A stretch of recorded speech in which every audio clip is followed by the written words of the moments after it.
Hello everyone. In this video we'll study the poem My Last Duchess and it is written by Robert Browning. A duchess is a wife or widow of a duke. Now duke कौन होता है? जो ruler होते हैं Europe के अंदर या फिर जो किंग होते हैं एम्परर होते हैं उसको ड्यूक रेफर करते हैं. Now this poem is in the form of a dramatic monologue. एक ड्रामेटिक मोनोलॉग के अंदर जो पोएम होती है उसमें एक सिंगल फिक्शनल कैरेक्टर होता है जो कि ऑडियंस एक साइलेंट ऑडियंस से बात करता है और ऑडियंस की प्रेजेंस भी हमें स्पीकर के वर्ड्स के थ्रू ही रिवील हो पाएगी. और ऐसी पोएम में जो थॉट्स एक्सप्रेस किए जाते हैं वो पोएट के नहीं होते बल्कि वो उस कैरेक्टर के ऊपर रेफर करके बताए जाते हैं, उस कैरेक्टर को बिलोंग करते हैं वो थॉट्स. ये जो पोएम है माई लास्ट डचेस, इसमें जो स्पीकर है वो है Duke of Ferrara. Ferrara is a city in Italy. और जो ऑडियंस है इस पोएम में वो है एक envoy of a count whose daughter the duke intends to marry. Count का मतलब होता है नवाब. तो कोई नवाब की बेटी से जो ड्यूक है वो वापस शादी करना चाहते हैं तो उनके दूत को उन्होंने वहाँ भेजा है और उसको ये जो नरेट किया है पोएम के अंदर स्पीकर ने वो एनवॉय को किया है. Now let us begin reading this poem. That's my last duchess, painted on the wall, looking as if she were alive. I call that piece a wonder now. Fra Pidov's hand worked busily a day, and there she stands. अब ये poem एक dramatic monologue है इसलिए इसमें एक speaker होगा. तो यहाँ पे जो स्पीकर है वो कौन है? ड्यूक. तो वो एक पेंटिंग उनको दिखाते हैं वॉल के ऊपर और उसको रेफर करते हुए कहते हैं कि this is my last duchess painted on the wall. और वो पेंटिंग जो ड्यूक है एनवॉय को दिखाते हुए कहते हैं कि वो ऐसी लग रही है जैसे कि वो जीवित हो. और उस पोर्ट्रेट की तारीफ करते हुए वो कहते हैं कि ये एक वंडरफुल, एक बहुत ही अद्भुत कृति है, एक वंडरफुल पीस ऑफ आर्ट है. और ये जो पेंटिंग है ये बनाई थी, ये जो पोर्ट्रेट है वो बनाया था फ्रा पेडोल्फ ने और वो एक मॉन्क है. देखो यहाँ पे जो ड्यूक है उन्होंने अपनी वाइफ की जो पेंटिंग है वो भी एक मॉन्क से बनवाई है और उन्होंने उसको पूरा दिन काम पे लगाए रखा कि जितना जल्दी हो सके वो उस पेंटिंग को ख़त्म करें. Wilt you please sit and look at her. तो वो ड्यूक एनवॉय को कहते हैं कि आप कंफर्टेबली बैठिए और इस पिक्चर को देखिए, तभी आप इस आर्ट को, इस पीस ऑफ वर्क को एडमायर कर पाएंगे, इसकी सराहना कर पाएंगे, इसकी प्रशंसा कर पाएंगे. I said Fra Pandolf by design for never read strangers like you that pictured countenance, the depth and passion of its earnest glance, but to myself they turned, since none puts by the curtain I have drawn for you, but I. अब जो Duke है वो कहते हैं कि उन्होंने जानबूझकर फ्रा पेडोल्फ का नाम लिया है क्योंकि आप जैसे, मतलब कि आप जैसे अजनबी किसको रेफर कर रहे हैं, वो जो एनवॉय है उसको. आप जैसे अजनबी इस बात को कभी नहीं समझ सकते कि उस तस्वीर वाले चेहरे में इतनी गहराई और इतना भावपूर्ण झलक कैसे आई है. और ये जानने के लिए कि वो तस्वीर इतनी सजीव कैसे लग रही है उसका कारण जानने के लिए वो ड्यूक की तरफ मुड़ते हैं.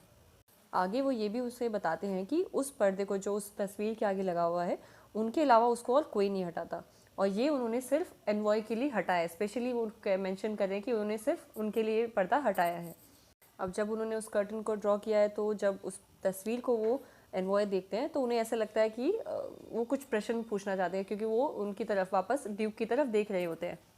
तो तस्वीर को देखने के बाद उनके मन में बहुत सारे प्रश्न उठते हैं बट उनके पास इतनी हिम्मत, इतना साहस नहीं होता कि वो ये सब प्रश्न ड्यूक से पूछ पाए. तो ड्यूक को ऐसा लगता है कि वो ये जानना चाहते हैं कि इतनी गहराई और इतनी भावपूर्ण झलक जो डचेस के फेस पे है वो कैसे आई. और आगे उनको एनवॉय को ये ड्यूक ये भी कहते हैं कि वो पहले आदमी नहीं है जिसके फेस पे ऐसा एक्सप्रेशन आया है कि वो कोई प्रश्न पूछना चाहते हैं या फिर उनके मन में बहुत सारे सवाल उठे हैं. तो और भी बहुत से लोग जिन्होंने भी ये तस्वीर देखी होगी उनके फेस पे भी सेम एक्सप्रेशन उन्होंने देखा है. अब यहाँ पे इन लाइन्स में एक तो ड्यूक ने फ्रा पेडोल्फ का मेंशन किया जो कि एक भिक्षु है, बट ऐसा करने के पीछे उनका क्या उद्देश्य था? वो उनका नाम इसलिए मेंशन करते हैं क्योंकि वो इस बात पर बल देना चाहते हैं कि जो उनकी भावी पत्नी है जिससे वो अभी शादी करने वाले हैं तो दूसरे के साथ वो किसी भी तरीके की दिल्लगी ना करे. तो यहाँ में पता चलता है कि जो ड्यूक है वो कितने ज़्यादा इनसिक्योर हैं. And seemed as they would ask me if they durst how such a glance came there so not the first I you to turn and ask thus sir.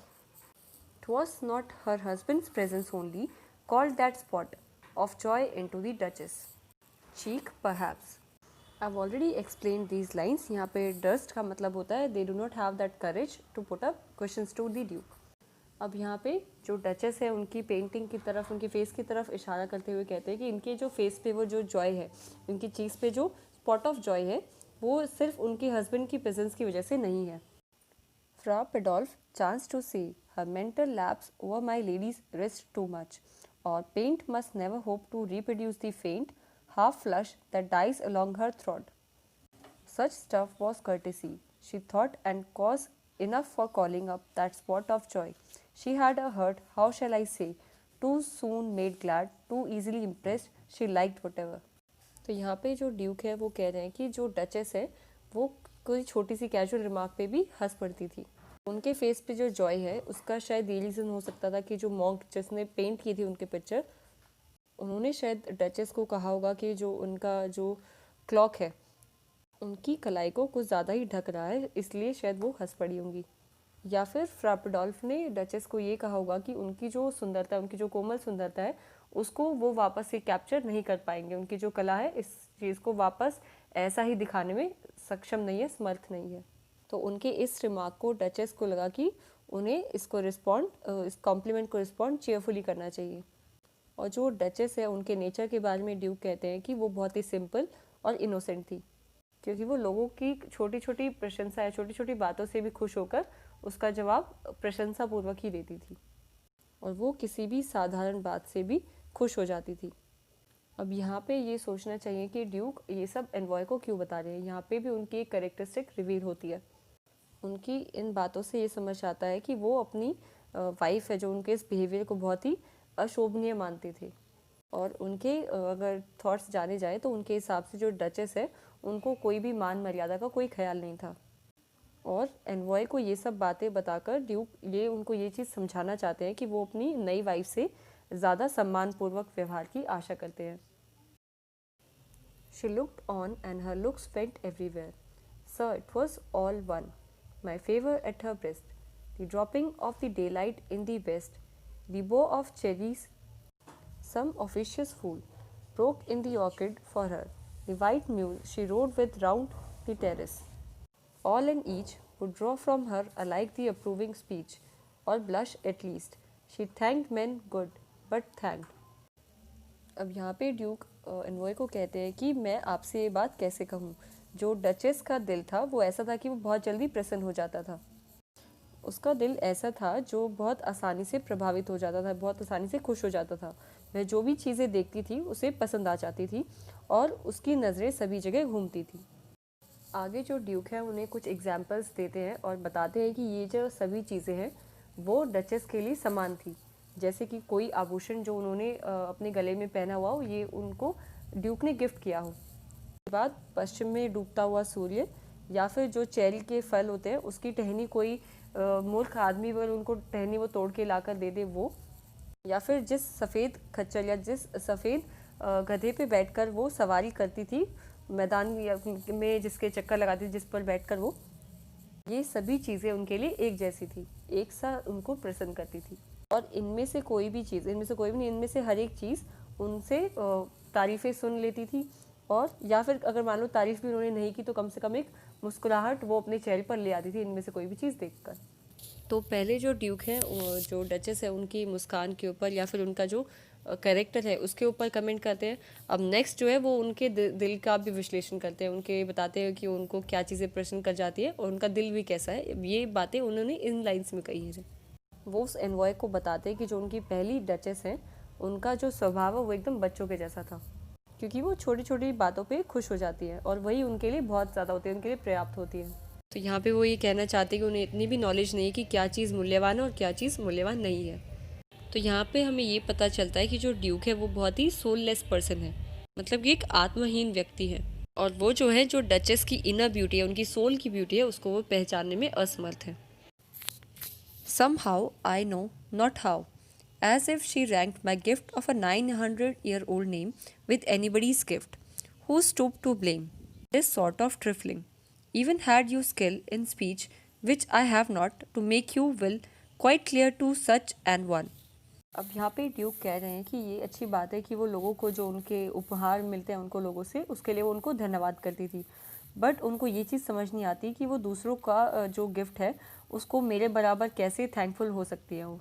क्योंकि वो सभी को समान रूप से धन्यवाद करती थी, चाहे वो उनका 900 साल पुराना खानदानी नाम उनको उपहार में दिया गया है उसका महत्व भी, या फिर किसी भी आदमी ने जो उनको उपहार दिया है उसको, वो दोनों को चीज़ों को बराबर मानती थी। और इस तरह की जो तुच्छ बात है उस बात का दोष बताने के लिए कौन अपनी नैतिक स्तर से नीचे गिरेगा। ड्यूक कहते हैं कि मेरे पास अपनी बात को स्पष्ट रूप से कहने के लिए सही योग्यता नहीं है, बोलने की वो क्षमता नहीं है। पर अगर आपके पास इस तरह की लेडी होती और उनके सामने आपको अपनी इच्छा को स्पष्ट करने की कुशलता भी होती, तो आप उससे ये कहते, now I have to read these lines again, and say just this और that in you disgust me, here you miss or there exceed the marks, and if she let herself be lessoned so, nor plainly set her wits to yours, forsooth and made excuse। तो अगर उनके पास अच्छे से बोलने की क्षमता होती तो वो उनको ये कहते, डचेस को, कि तुम में यह या फिर वो कोई विशेष बात मुझे बहुत बुरी लगती है, दिस और that particular thing in you disgust me. यहाँ तुम चूक जाती हो और वहाँ तुम कुछ ज़्यादा ही कर देती हो, तथा मान लो कि वह आपकी बात मान जाती तो आपसे बहस न करती और क्षमा की भीख मांगती, और उस सिचुएशन में भी ये खुद से अपने आप से गिरने वाली बात होती। तो यहाँ पे ड्यूक कहते हैं कि वो कभी भी अपने आप से गिरने वाली बात नहीं करते थे।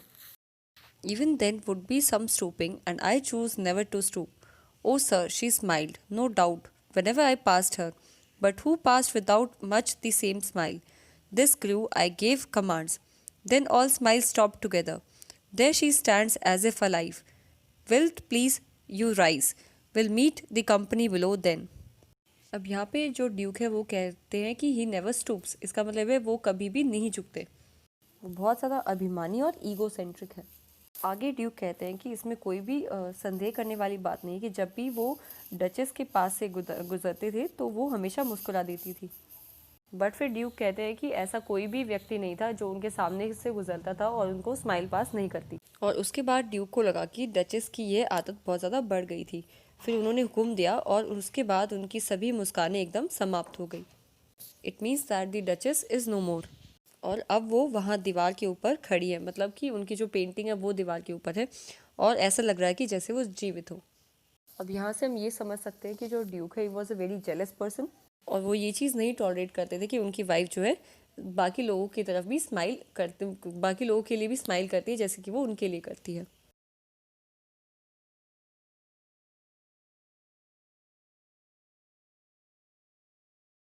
और जब उसने ये देखा कि डचेस की जो मानवता और उदारता का जो क्षेत्र है वो बढ़ता जा रहा है, तब उन्होंने कुछ आदेश दिए। यहाँ पे ये तो नहीं बताया गया कि उन्होंने क्या आदेश दिया था, बट जो भी उन्होंने आदेश दिया उसके बाद उनकी सारी मुस्कुराहटें बंद हो गई थी। तो शायद ऐसा हो सकता है कि ड्यूक ने उनको मारने के आदेश ही दे दिए हो। और जो ड्यूक है उनको ये वाली डचेस जो कि पेंटिंग में है वो उनको ज़्यादा अपनी जीवित से प्रतीत होती है, और उनको ये वाली पेंटिंग ज़्यादा पसंद है उनके अलाइव होने से भी ज़्यादा, क्योंकि अब उस पर सिर्फ ड्यूक का ही अधिकार है, केवल और केवल वो उन्हीं की है। ये सब कहने के बाद ड्यूक एनवॉय को ये सुझाव देते हैं कि वो नीचे चले जहाँ की सभी काउंट बैठे, मतलब कि जो बाकी नवाबों का दल है वो बैठा है और उनकी प्रतीक्षा कर रहा है। तो ये सब बातें एनवॉय को बताकर ड्यूक उनकी शादी होने, मैरिज होने से पहले ही अपनी सभी मांगे और अपनी सभी अपेक्षाओं को एनवॉय के सामने स्पष्ट कर देते हैं। The Count your master's known munificence is ample warrant that not just pretense of mine for Dory will be disallowed, though his fair daughter's self, as I avowed at starting, is my object. Nay, will go together down, sir. Notice Neptune, though taming a seahorse, thought a rarity, which Claus of Innsbruck cast in bronze for me। अब वो फिर से repeat करते हैं envoy के सामने कि जो उनके मास्टर मतलब कि जो ड्यूक है वो अपनी जनरोसिटी के लिए जाने जाते हैं। फिर से दोहराते हैं एनवॉय के सामने कि वो बहुत ही उदार व्यक्ति है, और यह चीज़ इस बात की पर्याप्त गारंटी होनी चाहिए कि दहेज के लिए उनकी किसी भी यथोचित मांग को से इनकार नहीं किया जाना चाहिए। मीन्स दैट ड्यूक की जो भी रीज़नेबल डिमांड होगी डोली के लिए उसको वो मना नहीं कर सकते। और उसके बाद भी जैसे कि उन्होंने शुरू में ही स्पष्ट कर दिया था कि उनकी सुंदर बेटी उनका एकमात्र लक्ष्य है, तो ड्यूक की फर्स्ट प्रायोरिटी ये है कि उनकी जो नेक्स्ट वाइफ है वो बहुत ज़्यादा सुंदर होनी चाहिए, एंड डॉली भी उनकी डिमांड है, but that is his second preference. उसके बाद ड्यूक एनवॉय को कहते हैं कि वो दोनों एक साथ ही नीचे जाएंगे, बट उससे पहले वो एक मूर्ति की तरफ इशारा करते हुए कहते हैं कि एनवॉय को कहते हैं उसे देखने के लिए। उस पेंटिंग में समुद्र देव मतलब कि नेपट्यून एक समुद्री घोड़े को वश में करते हुए होते हैं। ड्यूक कहते हैं कि इसे भी एक दुर्लभ कृति माना जाता है, ये भी एक वंडरफुल पीस ऑफ आर्ट है जो कि बहुत रेयर है। और इसे एक मूर्तिकार जिसका कि नाम है क्लॉज ऑफ इजनबर्ग ने इसे ब्रॉन्ज के रूप में एक के ढांचे में ढाला था, और ये सब उन्होंने सिर्फ ड्यूक के लिए किया था। यहाँ पे ये जो पेंटिंग है इसका एक या ये पेंटिंग या फिर स्टैचू है इसका एक सिंबॉलिक सिग्निफिकेंस है। तो जैसे कि नेपट्यून गॉड हॉर्स को टेम करते हैं, वैसे ही ड्यूक अपनी वाइफ को टेम करते थे। So have we finish with the poem. अगर आपको कोई भी डाउट होता है तो you can ask me in comments. Thank you for watching and have a nice day.